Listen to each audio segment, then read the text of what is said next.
Hello and welcome to Precon Decon, the video series where normally I deconstruct the pre-constructed decks of Magic the Gathering's history. However, last time I did a starter kit review was the Tales of Middle-earth starter kit, and that video was unexpectedly very popular. So I thought there's a new starter kit coming out, the 2023 one. The deck lists of that have just been made available, so I thought I would do a review of that one. So yeah, I was going to look at this one, look at the decks in them, and just kind of evaluate how good I think they are, and like whether this is a good product, I think, for new players to pick up and kind of learn the game. Or if you're new, or even just a casual player, like what's the appeal to maybe picking this up? So I will say off the bat, I have bought the last two of these. The one back in 2021, I think, was called the Arena Starter Kit, weirdly, and it had sort of weird packaging. And then the one last year, the 2022 Starter Kit. Both of those were honestly pretty bad, I think, in terms of like contents and like trying to teach you like how to play the game and like how a deck is put together. They were honestly pretty bad. I picked them up just because they were cheap and like they had sort of playsets of certain cards. But yeah, I thought they were honestly quite bad. This one, this starter kit, I think is actually pretty good. I think it does a much better job than the last two of being an introductory product to the game. I would also say it's probably better than the Middle Earth one, because I thought that, initially that the Middle Earth one is still good. I thought the complexity level maybe is maybe a little high for like if you're coming brand new into the game. This one I think is pretty good. It could still be a little bit better, but like overall I think it's great. I think it's, so there we go. That's the summary of the review. This is like a really good cheap product for new players, and for two people, because you can split this with a friend if you're brand new to the game. You can each take a deck each and just learn the game by playing these decks against each other. But what we're going to do on this channel, because we like looking at pre-constructed decks, I'm going to look through the contents, just kind of talk about some of these cards, which is really exciting because a lot of these cards are ones I've never really sort of seen before. So there are some cards in here from the brand new set. Wilds of Eldraine, at time of recording, it is brand new, but it goes all the way back to Dominaria United and Brothers War, so it's really sort of like the past, say, 8 months of sets. So yeah, it's quite interesting that they've sort of widened the card pool to draw stuff from. So yeah, we'll have a look at that. So the first deck is Backup Beatout, which is a white and green deck. Let's take a look at it. So the I think this is meant to be the foil face rate. I don't know if these cards are actually going to be, if it is going to be a foil in the actual deck. I'm going to assume so because it's on the packaging. Yeah, so it's Boonbringer Valkyrie, so it's 3 and double white for a 4/4 with a flying, first strike, and lifelink. It has this ability that was in March of the Machine, Backup. So Backup is usually has a number associated with this, Backup X, Backup 1. So when this creature enters the battlefield, you put a +1/+1 counter on target creature, and if it's another creature, it gains the following abilities until end of turn. So the whole idea is you play this, you give a creature essentially +1/+1 and flying, first strike, and lifelink until end turn. Or you can put the counter on the Boombringer Valkyrie if you need a big creature, if you don't have another creature. So it's then a 5/5 with these abilities. So I really like Backup as an ability. I think it's a really fun way of, essentially you get the creature, even if you can't attack that turn, you're essentially getting like its abilities until end turn, which I think is really fun. Has this nice kind of build a custom creature thing, like you might have another creature out and you want to give it these abilities to get some extra benefit. Even if you put this like on a 1/1 creature, because there's a few things here that make tokens. Just making a 1/1 into a 2/2, because that counts as permanent, and then giving it flying, first strike, and lifelink turn is is pretty strong, honestly. And then turn after that, then you've got a 4/4 with flying, first strike, and lifelink. So yeah, I think this is a really solid rare to have in the deck. They're very generous, these starter kits. That's one thing I'll say is they have a lot of rares in them, a lot of mythic rares in them, which is really good, because the pre-constructed decks I've looked at from the other older sets, very stingy, like no mythics, like 2 rares, whereas this one is full of them, which is great. Gives a really nice feel, and it's a good way to kind of like kickstart a collection, really, if you're brand new to the game. We've got a single Dusk Legion Duelist, so 1 white for a 2/2 with Vigilance. Whenever 1 or more +1/+1 counters are put on Dusk Legion Duelist, you draw a card. This ability triggers only once each turn. So it's really nice that in recent sets, like white has gotten access to more like limited card draw, because notoriously that's always kind of been a weak part of the color. So it does these kind of things where it gets a limited card draw, which is good. And this obviously combos with a bunch, because a big focus of the deck is like +1/+1 counters. So yeah, this is a good inclusion, I think. A single Siege Veteran, 2 and a white for a 2/2. At the beginning of combat in your turn, you put a +1/+1 counter on target creature you control, which is pretty good. And then when another non-token soldier you control dies, you create a 1/1 colorless soldier artifact creature token. You've got a few soldiers in the deck, because you're playing white. Soldier is one of the most common creature types. So this is a nice little bit of redundancy. If one of them dies, at least you're getting another soldier back, getting another token, which you can then put the counters on. So yeah, I think this is again like really solid card for only 3 mana. Even if it didn't have that second ability, replacing soldiers with the artifact tokens. Just that first bit, I think, just to keep giving a +1/+1 counter at the start of every combat is, I think, really, really solid. So again, another great card to include, I think. We've got a single Korean Beastcaller, 1 and a green for a 2/2. Whenever you cast a creature spell, put a +1/+1 counter on Korean Beastcaller. It's a really nice nod back to the old Korean Dryad, all the way back from Plane Shift or Invasion. It was one of the, I think it was a Plane Shift, one of the really old blocks where you had the Korean Dryad, which gained counters whenever you cast a basically like a non-green spell, which is really fun. When Korean Beastcaller dies, you distribute X +1/+1 counters amongst any number of target creatures you control, where X is the number of +1/+1 counters on Korean Beastcaller. So this is really nice. When it dies, you can just give its counters out to other things. So you can actually kind of play kind of aggressive with this, and like it doesn't matter if it dies because you're just gonna share out its counters. So yeah, this is another I think a really good card to have in here with the deck. It cares so much about +1/+1 counters and stuff. We've got a single Ancient Imperiosaur, so 5 and double green for a 6/6. Has Convoke, which is a alternate way of casting it. Your creatures can help cast this spell. For every creature you tap or casting the spell, pays for either 1 generic or 1 mana of that creature's colour. So if you tap a couple of green creatures, then you knock off the green, the mana cost. It's fine. So if you have 7 creatures, you could potentially get this down for free. And you might want to do that because Ancient Imperiosaur enters the battlefield with 2 +1/+1 counters on it for every creature that convoked it. So, yeah, say if you tapped 7 creatures cast this, it's going to come down with 14 +1/+1 counters. So there's going to be a 20/20, and also have Trample and Wards too, which is really good. So it's got an ability that benefits from its high power, and it's also got an ability to help protect against removal. So yeah, this is again another really nice inclusion. And then we've got a single Simian Simulacrum, so 3 mana for a 2/1. When it enters the battlefield, you put 2 +1/+1 counters on target creature control, which is just really solid effect for like 3 mana to have a 2/1 and also permanently increase another creature's power and toughness. And it also has this ability called Unearth from Brothers War. It's been used in other sets for that. It's a really fun keyword. So you can unearth it for 2 and 2 green mana, which means if in your battlefield, if it's in the graveyard, you can pay the unearth cost. It comes back onto the battlefield with haste, and basically you have like 1 turn to use it, and after that it gets exiled because it falls apart or whatever. But as you unearth it, you get the enter the battlefield ability again. So this is really getting a lot of value out of this. Getting 4 +1/+1 counters, and it can still swing. Put the counters on itself when you unearth it, so it could swing as a 4/3. So yeah, a lot of really nice flexible cards I have here. And it synergizes obviously well with the deck's trying to do with a load of +1/+1 counters. And then one of the Mythic Rares in the deck is Silverback Elder. So 2 and triple green for a 5/7, which is just really solid stats. And then it's one of these sort of green mythic creatures we see occasionally, which has like this whole like laundry list of abilities, which are all really, really strong. So whenever you cast a creature spell, you choose one. You either destroy an artifact or enchantment, which is great. It's a free naturalize effect. You look at the top 5 cards of your library, put a land card from amongst them onto the battlefield tapped, and the rest go on the bottom of your library in a random order, so it helps ramp you, or you just gain 4 life. This is super good. This is a really strong, like casual, like kitchen table rare. Does a lot for 5 mana. The triple green kind of hurts it a little bit in a 2-color deck. You might have some instances where you might not be able to cast it because you don't have access to 3 green. But yeah, this is really strong. This is a really great mythic rare to include, I think. Feels really powerful and strong, which is good. When it's an introductory product like this, like a starter kit, you want like a new player to feel like they've got strong cards, they're having a good time. It's good. So then moving on to like the cards of lower rarities, we've got 2 Chomping Caboos. So 3 and a green for a 3/3. It has backup, like the Valkyrie did. So its backup ability is this creature can't be blocked by creatures with power 2 or less. So, you can put the counter on the Kavoo and it's a 4/4 with this ability, or you can put it on something else that can swing through and can't be blocked by smaller creatures, which, if you're playing these decks against each other, doesn't matter too much because the red-blue deck is kind of full of, like, some fairly big creatures. There's some small ones in there as well, but the blue-red one is full of dragons, as we'll see. But yeah, this is still like a good card.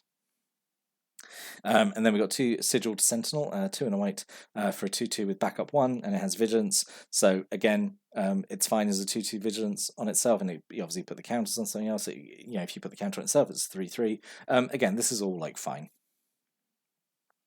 And then we've got 2 Fairground Trumpeters, 2 and a green for a 2/2. At the beginning of each end step, if a +1/+1 counter is put on a permanent under your control this turn, put a +1/+1 counter on Fairground's Trumpeter. So this obviously synergizes with all your backup creatures and stuff that other distributes +1/+1 counters. So this is just going to grow itself. It's just going to get counters as long as you can keep putting counters on other things.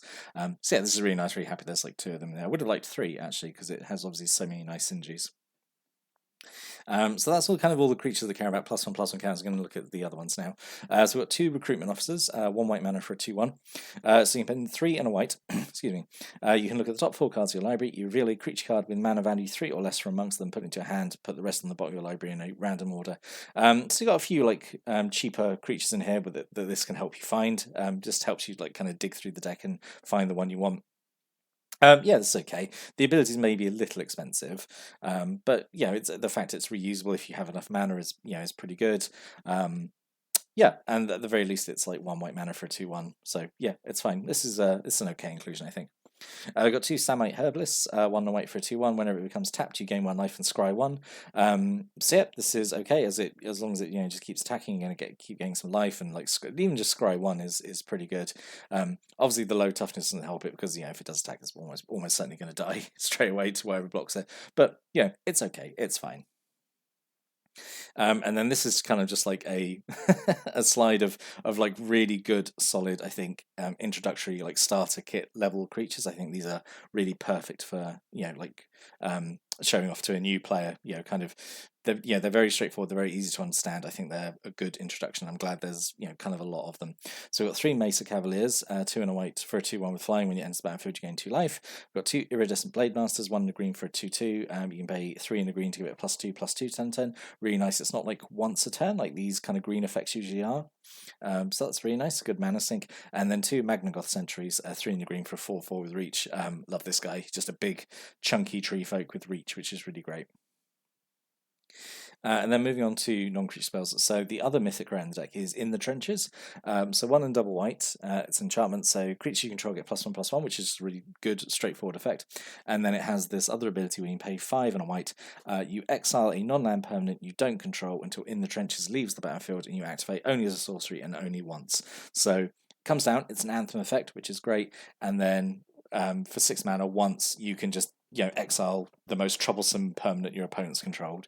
So yeah, this is again really, really solid thing. It's at the very minimum, it's Glorious Anthem, which is a perfectly fine card, 3 mana just for a +1/+1 to your whole board. Yeah, so this is great. We've got 2 Storm the Seed Core, so this is a spell that cares about +1/+1 counters. It has nice synergies with a lot of the creatures. 2 in double green sorcery, which is a bit of a shame as it's sorcery, but it is very strong, I think. So making it instant would make it would either have to be more expensive or have a worse effect. You distribute 4 +1/+1 counters amongst up to 4 type creatures you control, so you can do it however you want. It's not like 4 creatures each get +1/+1. You can do it however you want. You can put all counters on just one creature if you really want. And creatures you control get Vigilance and Trample and 10. So it's not just the creatures that got the counters; it is all your creatures get Vigilance and Trample and 10. So this is this is really strong, board wide pump spell. You can pump up the thing that really needs to get through. You've got giving your whole board Vigilance and Trample. This is a really strong combat trick. I really like this.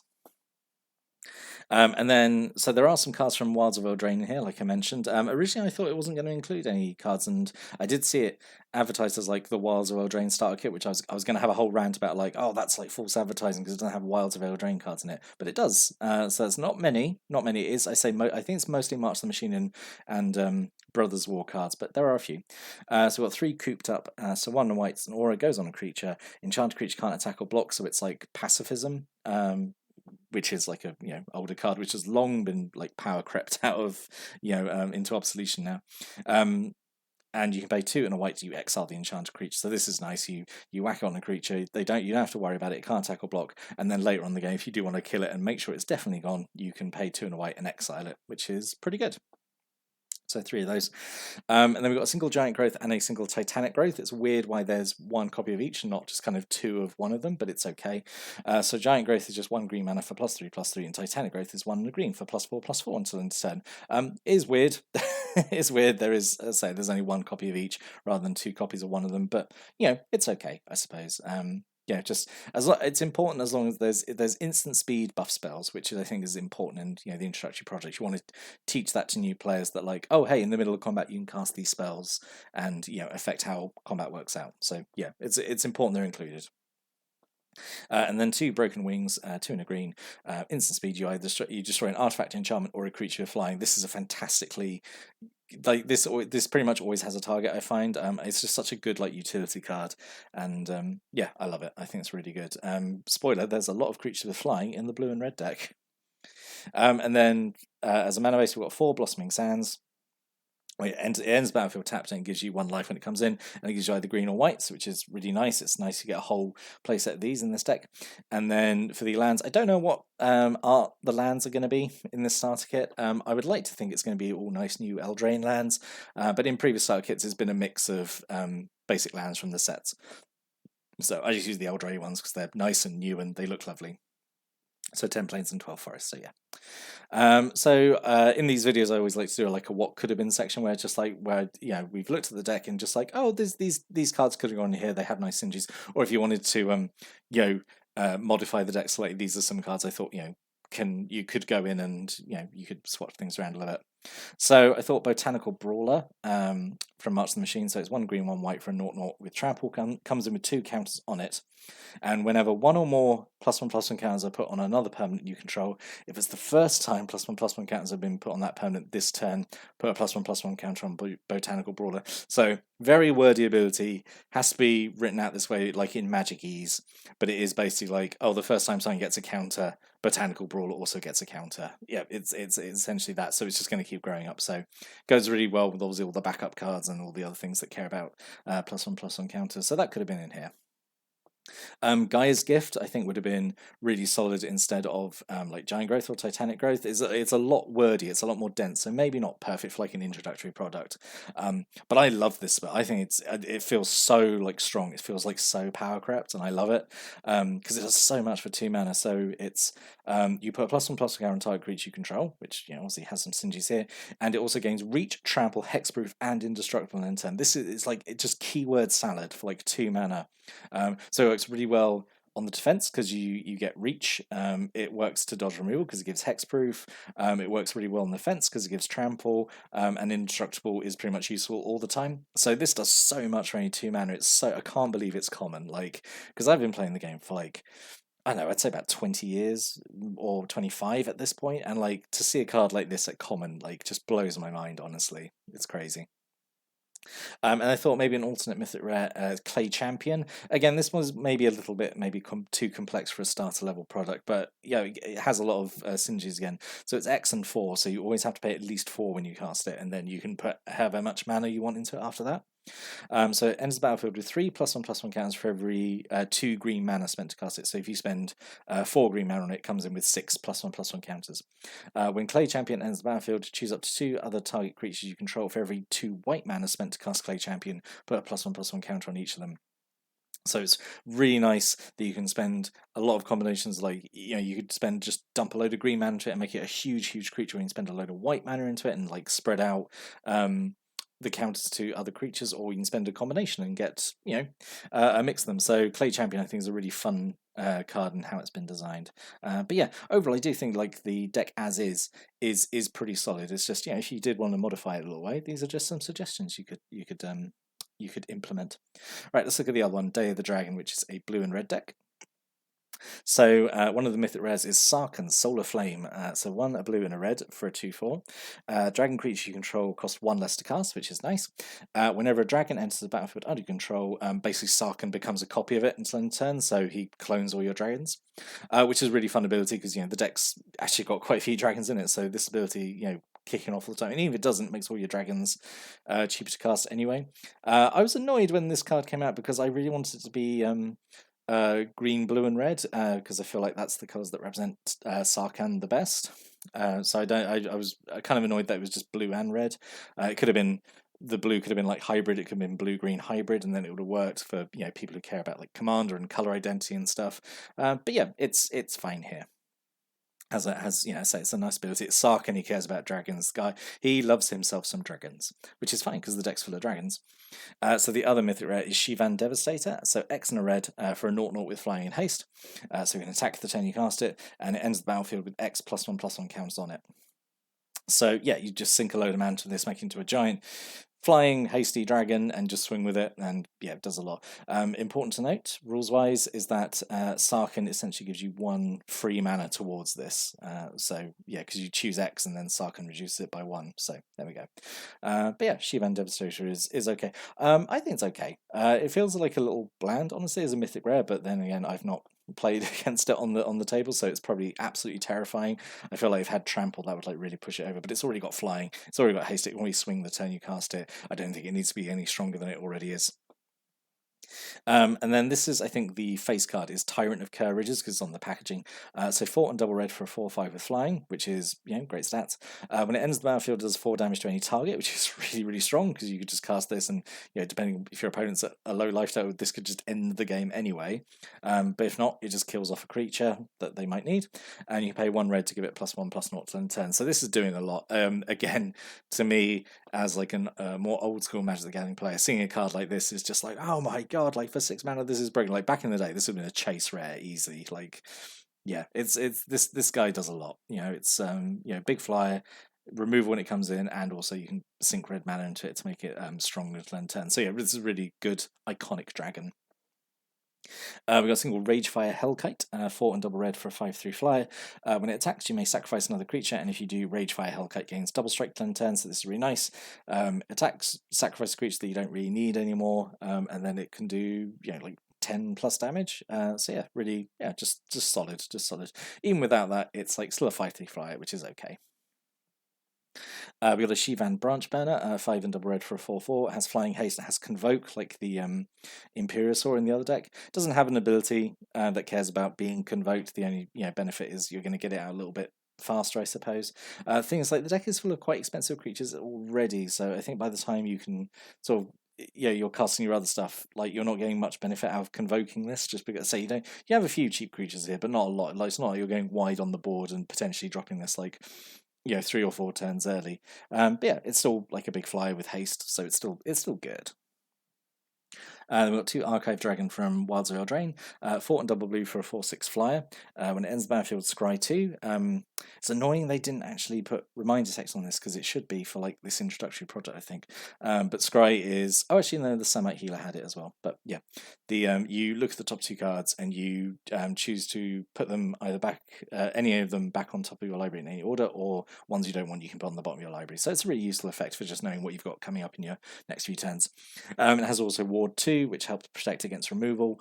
Basically means whenever anyone targets it with something, they have to pay an extra 2 mana, or it just doesn't work. So yeah, pretty solid. And also it's just a big 4/6 flyer as well. So there's like a lot of flyers in this deck, which is really solid.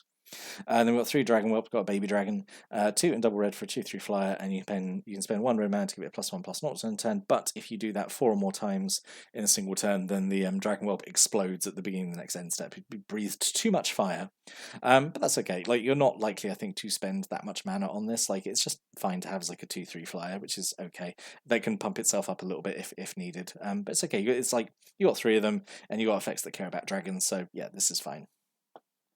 And then another a rare from Wilds of Eldraine. He's sort of dragon adjacent. He's not a dragon himself, but he becomes one. So just be aware of that in terms of rules wise. Godric, the Cloaked Reveler. So 1 and double red for 3/3 with haste, which is nice. The fact he can just come down and swing straight away. He has this new ability, Celebration. So as long as 2 or more non-land permanents enter the battlefield under your control this turn, that can include Godric. Godric becomes a dragon with base power and toughness, 4/4 flying, and you pay 1 red to give dragons you control +1/+0 on turn. So if you can get multiple things down the turn, and you could do, because that's just like land and a creature, right? He turns into a dragon. He has this really nice effect where he can buff up all your dragons for any single red mana, and he gets evasion as well. So yeah, Godric is pretty fun, I think. I'd really like to know the lore on him. I'm going to have to do a bit of a deep dive, I think, on a wiki or something to learn more about Godric. And then we've got 3 Colligan Warmongers, 2 and a red for a 3/2 with haste. Whenever Colligan Warmonger attacks, which can be the turn you cast him, he's got haste.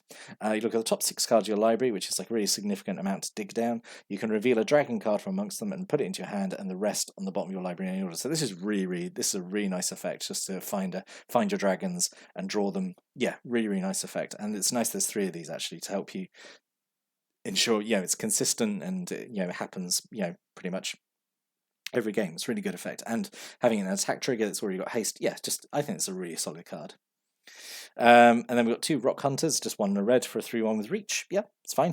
It's fine for, again, like 2 mana, like 3/1 with reach, no drawback. Again, like the old school Magic player in me sees this and be like, oh my god, like that's so, like old days. This would have been a rare in red, which is so depressing. But the game has changed, which is good. I think it's always for the best when things evolve and change. So one of the other rares in deck is Ether Channeler, so 2 and a blue for a 2/1. Has this kind of like your version of the Silverback Elder. It's not powerful, but it has this laundry list of abilities. So when it ends the battlefield, you choose one. You either create a bird token, you either bounce a non-land permanent back to owner's hand, which is good, can set people back, especially if you're playing these decks against each other. If they've loaded up one creature with loads of +1/+1 counters, bounce it back, and they've lost all those counters, or just straight up just draw a card, which is fine. So just a really good, useful list of abilities to choose from. Then we have an Ingenious Prodigy from Eldraine. So X and a blue, so you can put any amount of mana into this you want. Has this ability called Skulk, which I think is just back on this one card, because it's an ability from an older set, which I don't think they really used after it. So I think they just brought it back maybe on this one card. Maybe they've been doing that a lot recently, just bringing back kind of old mechanics. Just on single cards and whatever. But anyway, Skulk it can't be blocked by creatures that have a higher power than it. So it ends the battlefield with X +1/+1 counters on it, where X is the amount of mana you spend on it. At the beginning of your upkeep, if it has 1 or more +1/+1 counters on it, you can remove a +1/+1 counter from it, and if you do, you draw a card. So yeah, you load this up, and just once a turn, you just keep drawing an extra card off it. So it's nice. Actually, weirdly has more synergy in the other deck, I suppose, where you can put +1/+1 counters on it, but it's fine here as well. So it's good. And then we have a full playset of Stormkeld Prowler. So 1 and a blue for a 2/1. Whenever you cast a spell with mana value 5 or greater, it gets 2 +1/+1 counters in it. So you got a lot of expensive dragons in here. So yeah, nice to get this down early, play some cards, and then it gets extra counters. Yeah, it's perfectly fine. And then moving on to non-creature spells, so we've got a single Dragonwing Glider, so 3 and double red. It's an equipment, so it goes on a creature and gives them a little boost. Has this ability for Mirrodin. When it ends the battlefield, you make a 2/2 red rebel creature token and then attach the equipment onto it. So basically, this is like 5 mana for a 4/4 with flying and haste, and then if that creature dies, the equipment falls off, and then you can put it onto something else with the equip cost, which is 3 and double red. So it's a nice way of making a creature stronger, giving it evasion. Yes, this is really, again, another really solid card, I think. And then we've got 3 Lightning Strikes, so 1 in a red, just does 3 damage to any target. This is a really solid, efficient burn spell, just kills off kind of small, annoying creatures before they start getting too strong. Yeah, really good. Again, it's another instant speed thing, which is good to show off new players, do this in the middle of combat, or in reaction to someone doing a buff spell, or kill off this thing before they get the benefit. So yeah, really good. There's 3 of these. I would have liked 4, but I'm greedy. I like Lightning Strike. And we've got 3 Witchstalker Frenzies, 3 in a red for an instant. It costs 1 less to cast for each creature that attacked this turn, and it does 5 damage to target creature. So it's really nice. It's got this cost reduction in it. 5 damage to a creature is a huge amount of damage. This is again a really solid burn spell. I like this. We got 2 quick studies, 2 in a blue, in speed, draw 2 cards. Salute to divination, your years of service are now over. So the fact this effect is at instant speed is actually really good, I think, because again, instant speed means you can just do it at the end of your opponent's turn, and you've got 2 cards ready for next turn, and then you've got the man to cast potentially whatever you drew. So yeah, this is really nice having this at instant. I really like this card. And then we've got 3 Stasis Field, 1 in a blue, Aura goes on a creature, and then the enchanted creature has base power and toughness 0/2. It has Defender, and it loses all other abilities. So again, you've got really problematic enemy creature, maybe the Silverback Elder, if you're playing these cards against each other, whack down the Stasis Field on it, because it loses all its abilities, and it can't attack, and it's just a 0/2. So Yeah, really, really strong like denial card. I think really like this. And then land, we've got 4 Swiftwater Cliffs, so this is the red-blue version of the Blossoming Sands that's in the other deck, and then we've got 11 islands and 11 mountains. So you get really solid mana base. So you've got like quite a few land here, but you do have quite a lot of expensive creatures, so you definitely want to be playing a land every turn with this deck. This was actually really hard, the what could have been for this, because I thought it was like pretty well put together. It's using pretty much all the dragons it can, I think. Yeah, I really struggled for like what to put in this deck. The only things I could think of maybe is like Essence Scatter, because this counters creature spells, which is like I guess you could do this in the early game, I suppose. And against, yes, if you're playing these decks against each other, the green-white deck cares obviously a lot about creatures, so having stuff that stops creature spells, and also having like a counter spell, I think is important in a starter kit, because it teaches about that, teaches about like kind of the tempo and stuff. So I think could have benefited from Essence Scatters. And then Giant Cinnamore and Latin Adapt, I was just like, yeah, sure, like maybe these are just, I guess. So Giant Cinnamore is it's just a big 4/3 trampler, and players can't gain life, which is fine, I guess. Like you got the green white deck has a few like life gain effects in there. So yeah, this could have been a way of shutting that down. And also it's just really efficient. It's just a 4/3 trample for like 3, which is really, really good and like efficiently costed. And some Latinam adapts, so 3 and a blue for 3/3. Whenever you draw your second card each turn, you put a +1/+1 counter on Latinam adapt. You got a few card draw spells in the and effects in this deck, so I thought maybe that could fit in. But I really did struggle on this what could have been section. I would like to hear in the comments below what people how they could have modified this blue red deck, because I think it's pretty good as is, honestly. But yeah, so in summary, I think this is really good. I think this is a lot better than the previous, like I said, the last 2 starter kits we've had. I think this one is actually would be a great introduction to the game, and like I do think maybe the complexity level to me still feels like a little high for like brand new players. We're long past the days of the sort of like the 9th edition like intro packs where like they're very, very simple cards, because we just don't really have simple cards anymore. Which I think is good, because it shows the game is complex and stuff. Because I suppose maybe those older starter kits or starter decks were like kind of a little deceptive, because they were like, oh, look at these cards, it's just it's just a creature, it's just a 2/2, and just like that's not what the game's actually like. It's not representative of what the game can be. Whereas I think this does a much better job of showing what the game can be, like with all its intricacies and combos and stuff. So, and synergies between cards. So yeah, overall, I think this is like a really, really good product. Yeah, definitely a lot better than the last 2 we've had. I would still say probably better than the Lord of the Rings one, actually, just in terms of showing this to new players and like getting them into the game. And it's going to be really cheap as well. It goes on sale, I think, a couple of weeks after this video comes out. I think it's 9th of September, but I might be wrong that day. It's not long, basically, and these usually go for quite cheap as well. I've had a look on a few local like UK sites that I use, and this is being sold for about like £15. So I guess that's about like $20 across the pond. So like it's really accessible, and I think it's got a lot to offer, like for even like to casual players. But even if you're not new, even if you just want to pick this up and like have like 2 decks, and you've got a good collection of like rares and mythic rares and stuff, and play sets of some cards, like if you just wanted to pick that up for that, I think it's like a pretty cost effective way of doing that. Yeah, which is I always think is a good thing with these kits, is like they should be good for new players, and there should be something here for like more experienced players as well. Like I'm probably going to pick this up because even though I say I've been playing Magic a really long time, I'm probably going to pick this up because it's got a bunch of new cards which I don't have, because I don't really buy cards that much anymore. And it's just going to be a couple of kind of casual decks I can just play, I say, casually with either my wife or like a friend, or who aren't super into playing the game as much anymore. So yeah, in summary, super good product. Really like looking at this one. Really happy that this is better than the last 2, and hopefully this is the start of a trend of these decks being good going forward. Because it's hard to get people into the game these days, because as I say, we don't have Planeswalker decks anymore, so it really is down to decks like this. Anyway, I'm rambling now. So I really hope you enjoyed the review of the starter kit. So I'm going to be back to the normal intro deck reviews. That's going to be starting up in about a week. We'll be starting off with M15, and then we'll be carrying on through there. But yeah, I just thought I'd get this little extra video out there as the starter kit became available. So yeah, so yes, we'll see maybe back with the intro deck reviews. But until then, thanks for watching and listening, and have a great day.